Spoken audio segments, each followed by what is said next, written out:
All right. All right. The Canadians Olympic women's hockey team. The Canadians Olympic women's hockey team? The Canadian women's Olympic hockey team. Oh, jeez. Canadian Olympic women's hockey team. Yep. You wrote an article about them. I did. Last night. I did. As I'm given to understand. After the game ended. Yep. And you wrote about how completely dominant that they were. Yep. Possibly the most dominant team in the modern era. Mm-hmm. And my question is, who, if anybody on this team, first of all, stood out for you?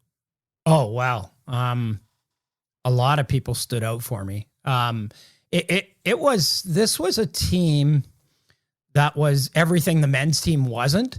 They were exciting. They were offensive. They took chances. They played with a lot of passion. You know, the men's team was kind of meh. This team was, and I really think that part of what happened here is I think the Canadian Brain Trust realized after all of those losses in the World Championships, 5 years in a row, I think it was, losing in Pyeongchang in a shootout, they realized they had to get better. They had to push the envelope a little more. They had to score more. They had to be more offensive. And so they did that, you know, and I think the person that people may not have even heard of that deserves a lot of credit for this is Gina Kingsbury. Basically the general manager of the team. She put the team together. You know, she was the one who made the cuts, who decided not to take some players like Victoria Bach, and then she took others like Sarah Fillier. You know, Claire Thompson on defense. Yeah. Like nobody had ever heard of her before the Olympics. 4 or 5 years ago, she decided she wasn't going to be a hockey player or at least an elite hockey player anymore. She decides to concentrate on her studies in ecological biology or something at Princeton. Yeah. And then How dare she? Yeah. And then the next thing you know, she's like the best player in the tournament. She and Erin Ambrose were outstanding. Like I didn't see any of that coming. I didn't see Sarah Nurse having 18 points and breaking Haley Wickenheiser's scoring record after having 1 point in the Olympics 4 years ago. Yeah. You know, Anne Renee Debian, you know, all of that, like all of these decisions that they made to turn things around. I think a lot of it has to be attributable to Gina Kingsbury, who brought in Troy Ward, who brought in, you know, and really, really, I think changed the complexion of the program to one where they knew they had to be more dynamic. They had to push the pace more, and they did that for the entire tournament. Yeah. Like this was a dominant team. I mean, they outscored their opponents 57-10. Yeah. They trailed for 26 seconds. Yeah. In the whole tournament. Yeah. Which is a rounding error. Yeah. Yeah. I mean, the US went up 2-1 in the preliminaries, and then they got it back right away. And then they ended up winning that game 4-2. Yeah. Worst 26 seconds of their lives. And it wasn't that bad, but yeah. You know, I mean, there was just, you know, Sarah Fillier was terrific. Obviously, you know, Brianne Jenner, such a smart player. And you know, to me, I look back and I remember in 2014, the men's team, that was the most dominant team I had ever seen. Yeah. You know, I remember thinking afterwards, like I can play in my mind's eye, I can replay every goal they gave up because they only gave up 3. Yeah. In the whole tournament. And they got a shutout in the semis, a shutout in the gold medal game. Yeah. It was ridiculous. Yeah. You know, so to me, that was the most dominant team, but that team didn't score a lot. I mean, they beat Latvia 2-1 in the quarters, and they needed a third period goal to do it. They beat USA 1-0 in the semifinal. I mean, this team, like they won every game by an average of 8-1. You know, like this was a dominant team. And I look back at another team that was very, very dominant, the 2005 World Junior team with Patrice Bergeron and Sidney Crosby and Jeff Carter and all those guys the year of the lockout. That team was unbelievable as well. You know, and that team to me was probably as close to this team in terms of identity. They could really score and they could shut it down. Mm-hmm. But to me, this team was as dominant as any team I've seen. I mean, they outscored USA 57-30, and they had almost twice as many goals as the next best team in the tournament. You know, US beat Finland 4-1, I think, in the semis. Canada smoked Finland. Like, it was 11-1. Yeah. You know, they gave up the most they gave up in a game, I think, was 3. And that was in a game that they scored 10 against Switzerland. So to me, I don't think there's any doubt that this is one of the most dominant teams, men or women, that Canada's ever put together. And, you know, led, of course, by Marie-Philippe Poulin, who all she does is score and score in big moments. Mm-hmm. You know, to me, you know, the only player, men's or women's, to score in 4 straight gold medal games. Yeah. To me, like, if she, you know, and I mean, you know, this is being Captain Obvious here, but if she decided to retire this afternoon and never played again, or kept playing and never scored another goal or ever did anything, I mean, her place in the Hall of Fame is set. It's set. It's ready. It's ready. Like, let us know when you're retiring, and 3 years after that, you're in. You know, like, it's that simple. Yeah. If you can give us a year's heads up so that we can just get the plaque all made. Yeah. And, you know, there's actually it costs less to put an early deposit on these sorts of things. So, So just let us know. Yeah. Yeah. You know, the comparison. So the 2005 World Juniors, I mean, that's considered the gold standard of all World Juniors teams. Right. And 2006 isn't far behind in terms of defensive juggernaut. The one that won in Vancouver. But to me, 2005 is the team. Yeah. Yeah. Yeah. But you know, the other comparison that you made was 2014 with Sochi. And the biggest knock on that team that most people had was that it was just dull. It was dull. Yeah. And so my question to you is, did you find this women's tournament at the Olympics, did you find it dull, or were there reasons to get up and watch these games? Well, I think there were reasons to watch. I mean, both Canada-US games were very good. Mm-hmm. And to me, as the tournament went on, I think the compelling story for me as that tournament went on was just how dominant is this Canadian team. You know, because with every game, they just kept getting better, and they kept doing more and more incredible things, and they kept scoring more, and Sarah Nurse kept getting 4 and 5 points a game, and you know, Brianne Jenner kept scoring goals, and you know Claire Thompson ended up, you know, being great on defense, and so I think that was, to me, that was what sort of kept me hooked. Was we knew they were going to be really good, and we knew they were great as the tournament went on, but you just kind of went on, and it was just like, well, how much better can they be? Oh, wow, they can be that much better. Okay, well, that's kind of cool. The tournament itself, I mean, it was okay. I mean, I don't think the games against the U.S. had the same drama that they've had in the past. Mm-hmm. I mean, it was a 3-2 game the U.S. actually quite badly outshot Canada in both games. But I just never got the sense that Canada was ever in peril, you know? Right. Like, they didn't face really any adversity in this tournament at all. And when they did, it was like very quick to be put to bed. You know, you go down 2-1 to the U.S. in the second period. Okay, well, let's, Brianne, just go out and score and tie the game for us, okay? Yeah, okay, great. Or it might have been Marie-Philippe Poulin who tied the game. But in any event, you know, they were just so dominant. I think that's what made that's what made the tournament compelling, was, you know, how good can this team actually be? Yeah. And as we see, it could be the best women's team, I think, that's ever been put together for any country. Yeah. For me, I loved watching Sarah Nurse getting that opportunity on the top line.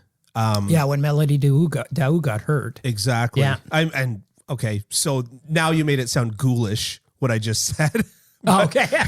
Because the flip side of her having that opportunity is that there was a bad injury that led to it. But she's just such like it's easy to root for underdogs, right? And Sarah, like, when you watch Marie-Philippe Poulin skate and shoot and play, she just looks like a superstar. Yeah. Sarah Nurse is not the fastest skater on the ice. She doesn't have the quickest release on the ice, but just every once in a while, she just deflects the puck. Like there were a couple of assists she did that it last got. night. Well, yeah. and last night on the first goal, right. She did exactly that. She's like a Tyler Toffoli, where you don't really like point to one thing specific, and then you're just like, oh, that's her name being called again by the announcer. Right. Oh, that's her name being called again by the announcer. She's super tenacious too. Like, she's so tenacious, and that was fun to watch, and of course, there were a few individual players to watch, but I did find my interest in the tournament wane by the end of it, because it did just feel kind of. It was a coronation. It was a coronation. It very much was. It was more of a coronation than it was a hockey tournament. Yeah. And you know, I mean, that's I wrote that. Yeah. That's really clever, actually. But it was. I wasn't going to say anything. As the tournament went on, it seemed like it was more of a coronation than a hockey tournament, and sometimes that can be boring and not really intriguing. But I did find it actually intriguing just to see how good this team could be. Yeah. Now, at every good coronation, there is, of course, entertainment, right? Mm-hmm. And a staple in a coronation's entertainment is the jester, right? Yes. So, tell me about what stood out to you about the Canadian men's hockey team. Nothing. It was like I just can't. Like that's the only word I can come up with to describe the men's Olympic team. It was meh. Yeah. They got what they deserved. They totally got what they deserved. Yep. You know, I look at, you know, it's funny, you know, Canada and US, of course, in the women's gold medal game, as we all expected. Canada and US on the men's side both lose in the quarterfinal. Yeah. One a lot more surprising than the other. I thought the US was gonna be better and have a better showing. But I will say this, at least with the US, you know, David Quinn, they identified their team, right? Yeah. We're going to be young. We're going to be fast. We're going to play our young guys like he played Matty Beniers. He played Abruzzese. He played Matthew Nyes. He played his young guys. And you go down swinging. Great. You know, you play a team in Slovakia that's, you know, riding some hot players, and you lose in a shootout. Okay, you know, we can live with that. We went down swinging. Yeah. I'm fine with that. I'm okay with that, because they played to their identity. They said what they were. They committed to that, and they didn't win, but they went down swinging. Yeah. Canada just, like 22 shots, no goals in the quarterfinal against Sweden. Like, they looked like they were playing not to lose. And that's a perfect way to lose, is to play not to lose.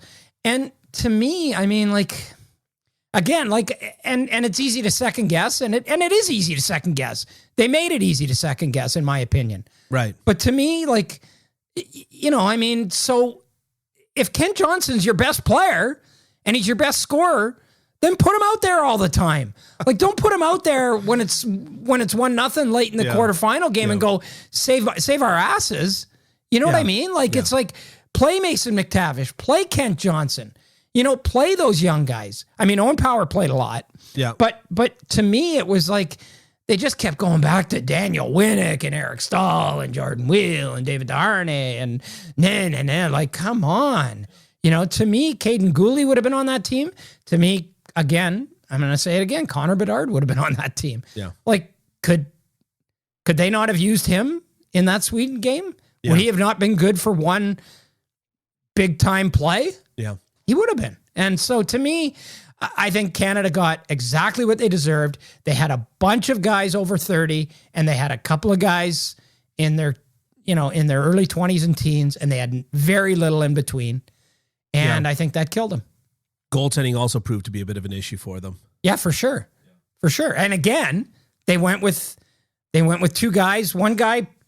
So Eddie Pasquale plays in the KHL. Big deal.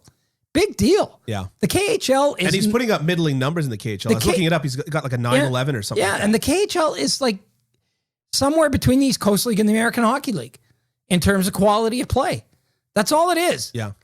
And then you've got Tompkins, who's playing in Sweden. Okay. Like, but then you've got Devin Levi, who's got like he gets a shutout every other game. He's putting together a Ryan Miller type of epic, historic college season. You bring him over there and you sit him. Yeah. Like maybe the kid stands on his head in that Sweden game. I'm sure people just absolutely hate my little anecdotes, my little beer league anecdotes at this point. But, I had this one group that I played with for years and years, and it was run by these two brothers, and one of them played AHL, one of them played OHL.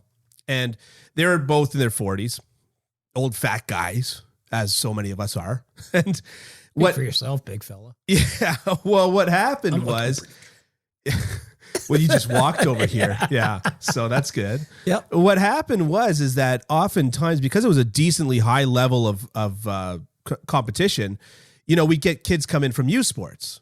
Okay. They'd be off season. They'd come in from U Sports. And twice I saw kids come in from U Sports and just think, I'm going to take this old fat guy for a walk, talking about my buddy that played AHL. And every single time he'd make them look like an idiot. Right. The peak performance that he was able and is able to reach is just higher.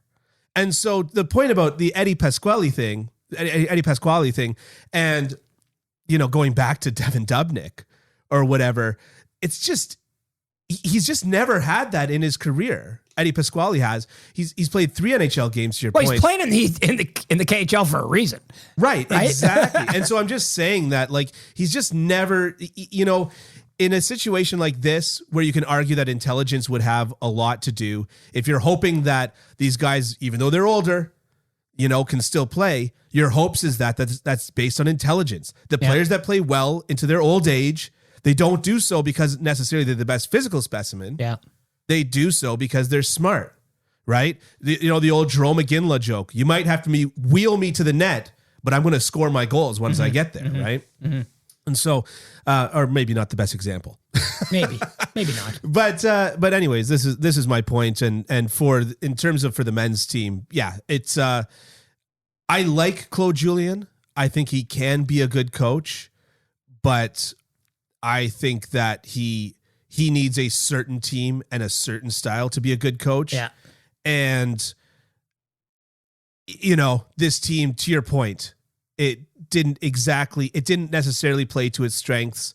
And he didn't even have access to necessarily those players that he would have wanted access to. And the joke is that Jordan Wheel, as you mentioned, was one of the guys that Claude Julien was playing all the time when he was coaching the Habs. Yeah. And the Habs fans were going, why is he on the power play? Why did you put Jordan Wheel on the power play? Yeah. So, and I mean, Claude doesn't know these guys. He doesn't know all these guys playing over in Europe. No. And Shane Doan, and Shane Doan's a wonderful person and may very well end up being a good executive someday. But what does he know about all those guys playing over in Europe? No. No. I mean, the year, I know in 1998, Canada, when they lost in the bronze medal game, and that was the first year NHL players were playing, and Canada was expected to win that tournament. Yeah. I know they came back, and Bob Clark and Bob Gainey said, we totally underestimated how good the non-NHL players were. Yeah. In this tournament. The Czechs had 10 guys in 1998 that were non-NHL players, and they ended up winning it. Yeah. And they totally underrated that or underestimated that. Yeah.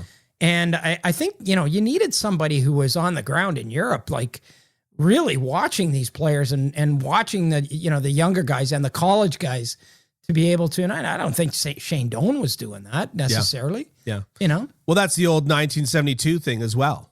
Yeah. Right. Is they saw Tretiak play one time, hung over and thought, we got this. And they didn't have that second thought to think, maybe we want to watch him more than once. Yeah. Maybe we want to see, is this an anomaly or is this truly what this goaltender is? But there's kind of there's an arrogance in that, in thinking that it almost met their expectations of what a Russian goaltender was going to look like. Right. And so it confirmed their biases. And so they didn't even think, let's give it another look. Right. And we're all guilty of that to one extent or another. Yep. But it's the same thing. It's the same old story. The NHL is the best league in the world. There's no question about that. But once you take that out of the equation, we are very North American biased and North American centric, and there's a lot of excellent hockey players all over the world. Yep. Yeah. Yep. Okay. Shall we move on from the Olympics? We shall. We shall.